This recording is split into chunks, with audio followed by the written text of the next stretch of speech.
Friends, Sheetal live चॅनलमध्ये तुमचं सगळ्यांचं मनापासून स्वागत करते मी। तर आज मी परत नवीन ब्लॉग घेऊन आलेली आहे। तर आज आपण फोडणीचं मुगाच्या डाळचं वरण बघणार आहोत।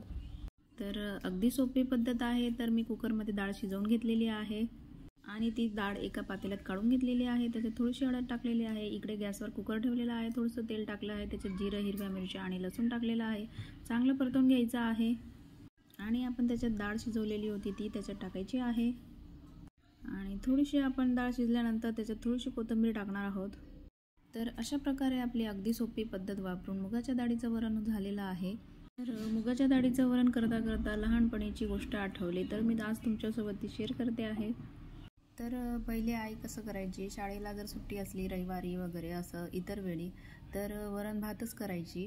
कारण आमचा मोठा परिवार असल्यामुळे आपण भाजी काय करायची नंतर नेहमी आईला हा प्रश्न पडायचा। त्याच्यामुळे आई काय करायची, वरण करायची, वट्टी करायची, मस्तपैकी वांग्याची भाजी करायची आणि चपात्या करायची आणि गोडमध्ये मस्तपैकी शिरा करायची।